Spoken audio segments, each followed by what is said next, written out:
Crypto currency کا سوال میں ضرور پوچھوں گا. میں کچھ نہیں پوچھوں گا, آپ خود ہی بتائیں کرپٹو کرنسی کے بارے میں. ہم لوگ تو کاغذ کی کرنسی کو جانتے ہیں.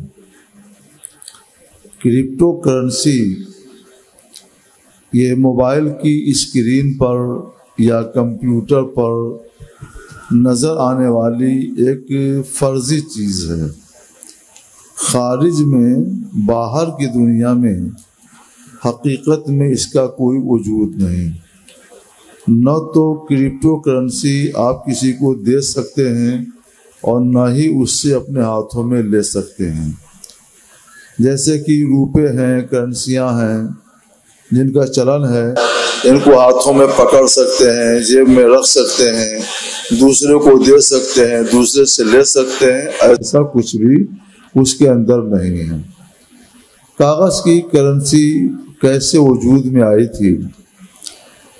پہلے چاندی کا سکہ چلتا تھا, چاندی کے روپے چلتے تھے, مگر اس میں خطرات تھے اور دقتیں تھیں.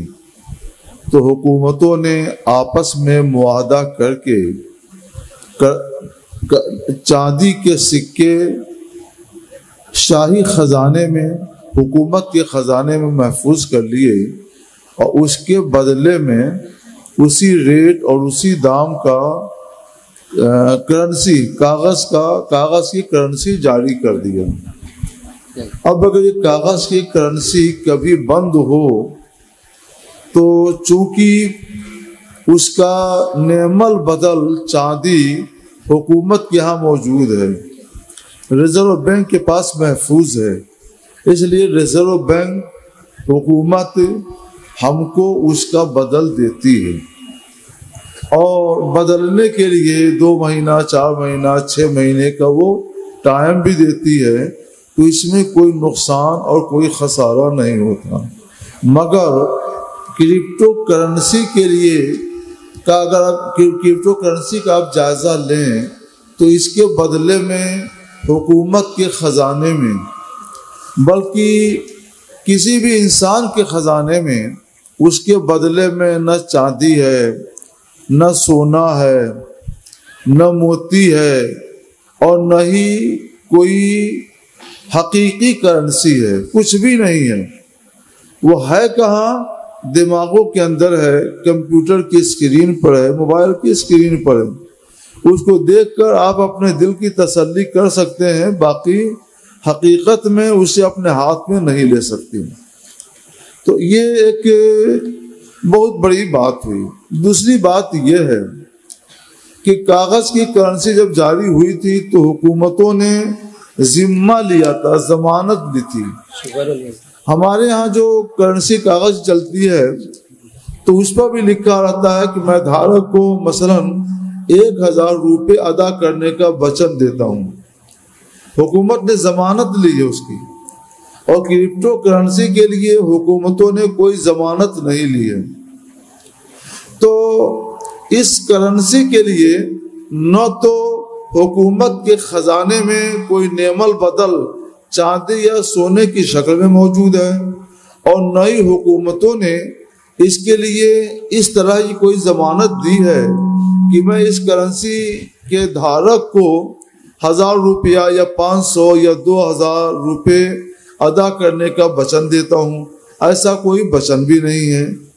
تو جب نہ اس کا بدل موجود, نہ ہی اس کے بارے میں حکومت کا کوئی وچن, کوئی معاہدہ اور کوئی ضمانت موجود, تو ایسی, اور حقیقت میں یہ ہمارے ہاتھ میں کوئی آنے والی چیز بھی نہیں. سونا ہو ہمارے ہاتھ میں تو ہم اجازت دے دیں گے, چاندی ہو ہمارے ہاتھ میں ہو تو ہم اجازت دے دیں گے, ہیرا ہو, موتی ہو تو ہم ہمارے ہاتھ میں آئے تو ہم اجازت دے دیں گے. ہاتھ میں کوئی چیز آتی بھی نہیں ہے. اس لیے ظاہر یہ ہوا, ثابت یہ ہوا کہ کرپٹو کرنسی, ڈیجیٹل کرنسی, یہ حقیقت میں شرعی نقطہ نگاہ سے مال نہیں ہے. اور جب یہ مال نہیں ہے تو اسے خریدنا, اسے بیچنا, اسے لینا, اسے دینا, یہ جائز و درست نہیں ہے.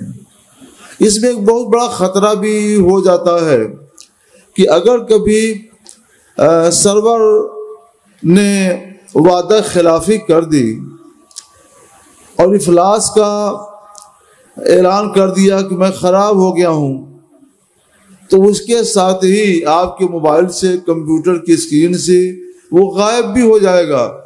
کروڑوں ڈیجیٹل کرنسی کا مالک ایک آن میں، ایک دو سیکنڈ میں بھکاری بن جائے گا۔ تو میں بھکاری بننے کے لیے کسی بھی شخص کو اجازت نہیں دیتا۔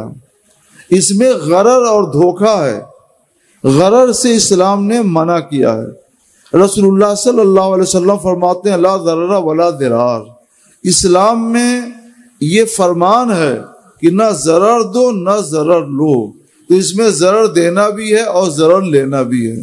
اس لیے کرپٹو کرنسی نام کی کرنسی ہے، حقیقت میں نہ یہ کرنسی ہے، نہ ہی شاہی خزانے میں، حکومت کے خزانے میں اس کا بدل موجود ہے، نہ ہی ہماری حکومت نے اس کے لیے وچن دیا ہے، ضمانت لی ہے، عہد کیا ہے۔ اس وجہ سے نہ یہ مال ہے، نہ اسے لینا دینا جائز، نہ اس سے خرید و فروخت درست۔ اگر کبھی ہماری حکومت وہی وچن کرپٹو کرنسی کے بارے میں دے دے جو وچن اس نے کاغذ کے نوٹ کے بارے میں دیا ہے، تو ایسی صورت میں ہم بھی وہی کہیں گے جو کاغذ کے نوٹ کے بارے میں کہتے ہیں۔ جی حضور، ابھی ایسی خبریں آ رہی ہیں کہ گورنمنٹ آف انڈیا اپنی طرف سے ایسی کرنسی رائج کرنے والی ہے یا کر چکی ہے، تو اگر جیسا کہ آپ نے فرمایا کہ اگر گورنمنٹ اس کی ضمانت لیتی ہے تب تو پھر ہمارے لیے وہ جائز ہوگا۔ پھر کوئی مسئلہ نہیں ہے، اگر گورنمنٹ آف انڈیا رائج نہ کرے، ضمانت بھی لے لے کہ میں دھارک کو 500، 1000، 2000 ادا کرنے کا وچن دیتا ہوں، تو میں بھی آپ کو وچن دے دوں گا، جیسا کہ ریزرو بینک جب تک وہ وچن نہیں ملے گا ادھر سے وچن نہیں ملے گا۔ اچھا، ہمارا وچن اسی وچن پر موقوف ہے۔ اچھا، جیسے ریزرو بینک آف انڈیا کے جو نوٹس ہوتے ہیں اس پہ لکھا ہوا ہوتا ہے، جی، ریزرو بینک آف انڈیا جو نوٹس ایشو کرتی ہے جی اس پر یہ وچن لکھا ہوا اس پر یہ وچن لکھا رہتا ہے۔ جی جی، اور اس کی وجہ بھی ہے نا کہ یہ کاغذ اور نوٹ سڑ گل کر خراب بھی ہو جائے، آپ لینا چاہیں تو مل جائے گا آپ کو، کیونکہ اس کا نعم البدل چاندی اس کے پاس موجود ہے۔ جی جی، یہاں تو کچھ بھی نہیں ہے، ایک فرضی ہے، فرضی چیز، اس کے علاوہ اس کی کوئی حقیقت نہیں ہے، کوئی اس کا خارجی وجود نہیں ہے۔ مگر کچھ اور کنٹریز میں اس کا چلن ہے، جیسے کچھ گلف کنٹریز ہیں جہاں پر اگر آپ مالز میں جاتے ہیں تو کرپٹو کرنسی کو ایکسیپٹ کیا جاتا ہے۔ دوسرے کنٹریوں میں اگر ایسا کوئی چلن ہے تو اس کی ذمہ داری وہاں کے علماء کے سر ہے، وہ تحقیق کریں اور اس کے بارے میں بیان کریں۔ ہم جس ملک میں رہتے ہیں اسی کا حکم بیان کریں گے۔ جی جی جی، میں امید کرتا ہوں کہ ہمارے تمام ناظرین اور سامعین اس مسئلے کو بخوبی سمجھ گئے ہوں گے۔ تو جب تک جہاں کہیں بھی ہم رہتے ہیں گورنمنٹ کی جب تک اس کی ضمانت نہ ہو اس وقت تک ایسی کسی کرنسی کے چکر میں پڑنا خطرے سے خالی نہیں ہے، اور ہمیں اس سے بچنا چاہیے۔ عام آدمیوں اور عام کمپنیوں کا کیا ہے، 2 مہینہ 4 مہینہ میں رقمیں بٹورتے ہیں، جمع کرتے ہیں۔